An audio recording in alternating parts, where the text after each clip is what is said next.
Lo dijo en la primera hora. 8 de la mañana con 12 minutos, entramos a la recta final, a la última hora de noticias, de entrevistas, de nuestra opinión, aquí en nuestro espacio, a primera hora por Sonorama, la gran señal nacional. Retomemos el tema de Naomi Arsentales, una situación que conmueve, que duele, que preocupa. Lo abordamos ayer, tanto en nuestro comentario cuanto en entrevista con el abogado de la familia de Naomi Arsentales, Luigi García. El día de hoy también lo mencioné en el comentario sobre las inconsistencias del proceso inicial, de la indagación previa, que ha provocado que la familia incluso pida la exhumación del cadáver para determinar las causas reales de la muerte de Naomi Arsentales. Pero digo, detrás de esto, creo que es innegable a esta hora, es innegable, Belkis, amigos y amigas, sin pretender adelantar criterio, porque digo, los periodistas no somos ni jueces, ni fiscales, ni peritos, ni agentes de criminalística, no nos corresponde eso. Pero creo que de lo que se ha visto, tanto a nivel de chats cuanto a nivel de videos, es innegable, y en eso entiendo que todos vamos a estar de acuerdo, que detrás de Naomi Arsentales hubo una historia de violencia. Una historia de violencia que además retrata lo que es la sociedad ecuatoriana, en donde seguimos manejando cifras espeluznantes que tuvieron además un punto de radicalización en el contexto de la pandemia, la violencia intrafamiliar, la violencia de género en el hogar. De esto hablemos con una especialista en la materia, feminista, activista y jurista además. La abogada Anabel Guerrero Pita visita nuestra mesa de trabajo. ¿Cómo le va, Anabel? Bienvenida. Gracias, muchas gracias por la invitación, Fabricio, Belki. Un saludo a la audiencia. Gracias a usted por acompañarnos, Anabel. Yo decía, hay una historia de violencia. ¿Usted coincide con eso? Hay una historia de violencia detrás de quien en vida fue Naomi Arsentales. Definitivamente así es. Es evidente que Naomi estaba inmersa en un círculo de violencia, ¿no? Es importante hablar del círculo de violencia y hablar de lo que representa un círculo de violencia para las mujeres, porque, bueno, gran parte de la sociedad siempre dice y culpabiliza a las mujeres y dice, bueno, ¿y por qué no se fue? ¿Y por qué no lo abandonó? ¿Y por qué se quedó a pesar de todo eso? Entonces es importante que la sociedad entienda lo que significan los círculos de violencia. Por lo general, una mujer cuando ya está inmersa en esta escalada de violencia, porque la violencia siempre va creciendo, siempre avanza. Por eso es que decimos que el femicidio es el punto final, digamos, o es el lugar más, el momento más grave que se viven en estos espacios. Entonces, ¿qué pasa? Pasa que las mujeres han sido minadas en su amor propio, han sido por lo general aisladas de su círculo social, de su círculo familiar, e incluso a veces impedidas de laborar, de trabajar, de tener un sustento, de ser independientes económicamente. Entonces, una vez que ya están inmersas en este círculo de violencia, que además tiene etapas, ¿no? Que es la fase de tensión, en donde por lo general la mujer intenta no ofender, digamos, por decirlo de alguna manera, de no molestar en lo mínimo a este hombre que a esta pareja, lo que fuere, que ya se muestra agresivo, ¿no? Luego viene ya la fase de agresión en sí. Primero es la fase de tensión, es la primera. Fase de tensión, viene la fase de agresión. Y donde ya le agrede, que puede ser verbal o físicamente. Por supuesto, y luego la fase de conciliación o de luna de miel que le llaman, ¿no? Entonces, en ese momento, incluso hay mujeres que han puesto la denuncia, pero en esta fase de conciliación o de luna de miel la retiran. Porque existe esta suerte de manipulación también. Por supuesto, ya pide perdón, dice que nunca va a volver a suceder, que nunca va a pasar nuevamente. Entonces, es importante que entendamos esto para no repetir esta situación de que ¿por qué no se fue? No, es que, porque hay mucha gente que no, es que entonces les gusta que las golpeen. O sea, llega a ese punto tan básico de responsabilizarnos a las mujeres de este tipo de situaciones. A mí me gustaría, por ejemplo, que profundice en esa parte. Yo le pregunto a usted, como abogada, como feminista, como investigadora del tema, pero también como mujer. ¿Es tan fácil o difícil decir, bueno, a la primera de bastos, si te maltratan, tienes que irte? Como dice alguna gente a propósito de la viralización de este video, donde se ve que este sujeto le golpea, le mete ahí una cachetada, una cosa tremenda. Pero digo, es tan sencillo como algunos plantean, Anabel. Por supuesto que no, por supuesto que no. Y tiene que ver justamente con eso, porque, y lo hemos repetido mucho desde el movimiento de mujeres, desde las organizaciones, la pareja no es agresor pues desde la primera cita. Primero hay todo un proceso de conquista, de que se llega a establecer esta relación sentimental en donde se muestra como una persona totalmente distinta. El agresor y este monstruo que sale luego viene después. Entonces, pero como lo dije en un momento, cuando una mujer ya ha sido minada su autoestima, ya ha sido aislada y ya ha sido separada incluso de sus seres queridos en muchas ocasiones. Y justamente ahí yo quisiera profundizar en estas alertas que hay que considerar como mujer y que tener en cuenta para poder identificar estos patrones que, por supuesto, se dan luego de esta primera etapa, si se quiere. ¿Cuáles son estas alertas? Bueno, definitivamente no es sencillo, no es sencillo porque vivimos en un país, en una región, en una sociedad que tiene normalizada la violencia. Entonces, al estar normalizada la violencia, es difícil detectarla. Si ustedes se dan cuenta, el círculo de Naomi, porque ella les comenta, y lo que le dicen es, desen un tiempo, hay gente que está alrededor cuando le da este golpe terrible. Que no hace nada. Que no hace nada. Ajá. Es porque está normalizada la violencia, es un tema como es de pareja, ellos tendrán que resolverlo. Es muy difícil, además, en un país en donde no hay presupuesto para las casas de acogida, en donde la ley de erradicación para la violencia contra la mujer no se ejecuta en su totalidad porque no hay presupuesto, en donde es muy poca la ayuda en salud mental, es mínima. Entonces, a eso debe sumarle las condiciones de un país que además no te garantiza justicia. ¿Qué mujer quiere ir a poner una denuncia en un país como el Ecuador, en donde te revictimizan, en donde no hay las condiciones, en donde no hay contención, en donde si te tienen que hacerte un examen psicológico porque has denunciado violencia psicológica, el examen está para 8 o 10 meses después porque no hay los suficientes psicólogos en el sistema de justicia para que practiquen esa pericia? Entonces, las mujeres no quieren ir, o sea, no hay un real acceso a la justicia por parte de las mujeres. Eso no existe. No hay operadores con perspectiva y visión de género, no hay. No hay. En este país no lo hay. Digo, con honrosas excepciones, conozco, tengo muchos amigos y amigas fiscales que realmente tienen visión de género, pero son muy pocos. Además, los fiscales de género no tienen esa formación, los rotan. Son fiscales que llegan y con el caso de Juan Carlos Izquierdo está clarito. El tema de los perfiles de los fiscales, no solo para temas de género, en general, derechos humanos, todo. Estos perfiles tienen que ser bien analizados porque estás frente a personas que en su vida privada, no respetan los derechos humanos, no respetan los derechos de las mujeres y llevan esa visión al tema de sus investigaciones. O sea, aquí no basta que se sepan de cabo a rabo el Código Orgánico Integral Penal. No, ni que tengan PhD solamente, que es importante la formación, porque tiene que tener una formación en perspectiva de género, en derechos humanos, etcétera. Definitivamente, y eso nos preocupa. Y eso no tenemos, no tenemos muy poco. No, definitivamente eso es una deuda del Consejo de la Judicatura con el país. Aquí, por ejemplo, recibo un par de mensajes en esta charla con Anabel Guerrero. Me escribe mi colega y amiga Giovanna Tassi. Dice, a veces las mujeres pensamos que nosotras lo vamos a cambiar. Conmigo va a cambiar. Es un sistema revictimizante. ¿Qué opina de este aporte de Giovanna que nos está escuchando? Sí, no, definitivamente. Y saludos a Giovanna. Le conozco, es una gran amiga. Sí, definitivamente es así. O sea, lamentablemente también tiene que ver con una educación, ¿no?, que se ha brindado a la mujer, primero de que debe sostener el matrimonio a costa de todo o la unión a costa de todo, segundo que por los hijos debe sostener la relación y que sí, en efecto, y no solamente es que pensamos que los podemos cambiar o podemos cambiar al agresor, sino que el agresor pide perdón y dice voy a cambiar. Lamentablemente, como todos sabemos, los círculos de violencia solamente crecen, nunca decrecen. ¿Estas personas cambian realmente en algún momento?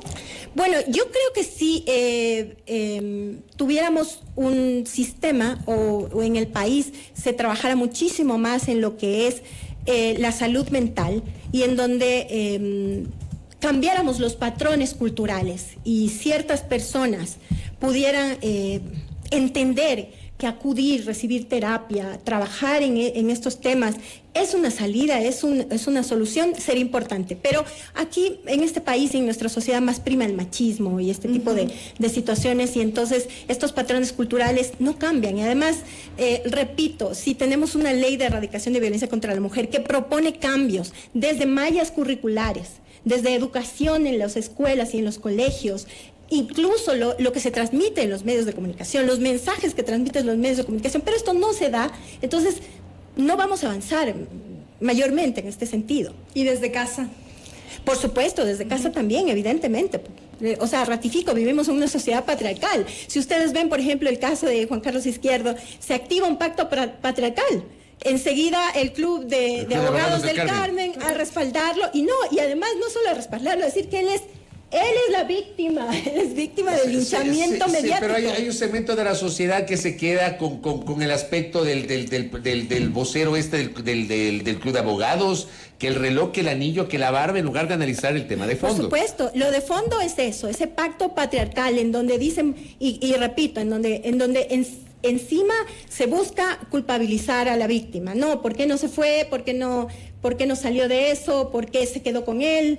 Y este tipo de situaciones. Entonces, bueno, lo que les podría decir también es que desde el movimiento de mujeres estamos propugnando, estamos demandando y exigiendo que las pericias se realicen por parte de especialistas que no estén en Manabí. Preferiríamos que sea desde acá de Quito. Nos preocupa mucho eso, pero nos preocupa mucho la celeridad. Y en ese sentido, o sea, exigimos, porque sí, no lo voy a decir de otra manera, exigimos a la Fiscalía que cumpla con estándares internacionales, con convenios, tratados, acuerdos internacionales, que demandan que deba haber una debida diligencia. Y que tiene que ser, incluso todo este proceso tiene que ser reforzado. ¿Usted cómo ha visto el papel de la Fiscalía en este caso en particular? Bueno, usted tiene no voy a decir pruebas, pero sí voy a decir elementos. Indicios evidentes. Exacto, de que hay violencia física.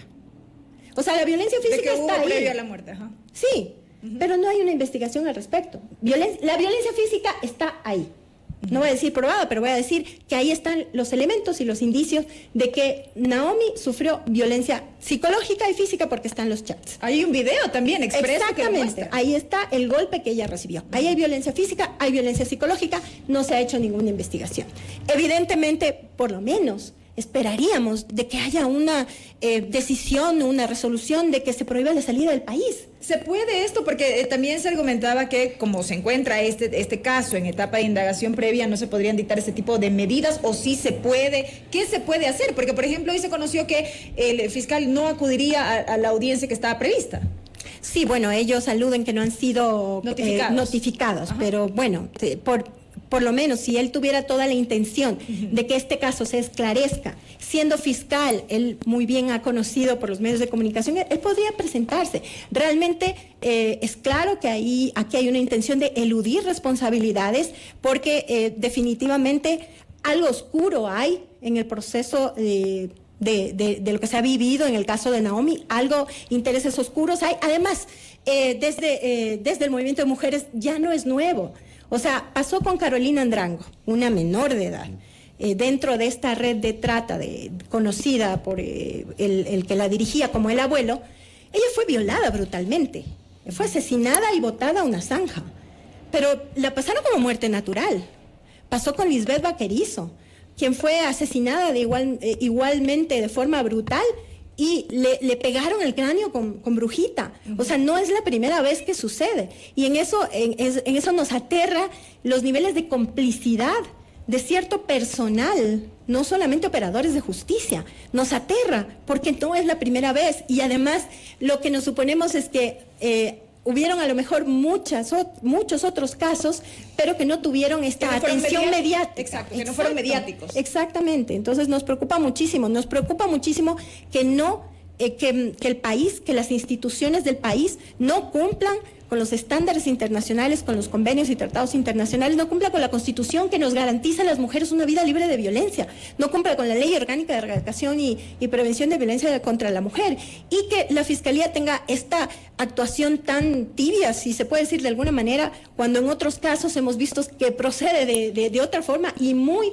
diligentemente. ¿Por qué no en este caso, cuando es una obligación del Estado? Claro, a mí también me ha sorprendido, digamos, la poca diligencia que ha habido en el curso justamente de la indagación previa en estos elementos que usted está señalando. Aquí recibo un mensaje y le quiero pedir un comentario. Dice una de nuestras internautas: las mujeres no denuncian por vergüenza y terminan denunciando cuando ven el peligro de muerte. ¿Es tan así o no, Anabel? Sí, mire, y le voy a hacer una referencia. Yo personalmente lo digo, en el caso de Naomi, creo que para Naomi no era una opción denunciar.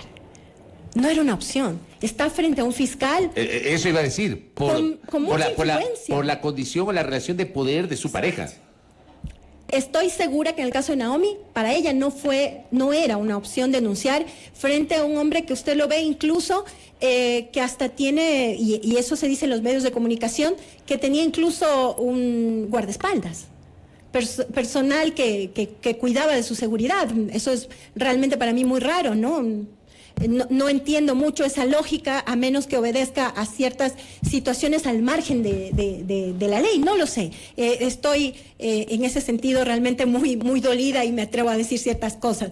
Entonces, creo que definitivamente en el caso de Naomi no era una opción denunciar, y en el caso de muchas mujeres no es una opción denunciar hasta el último momento, o si en su caso tiene alguna red de apoyo.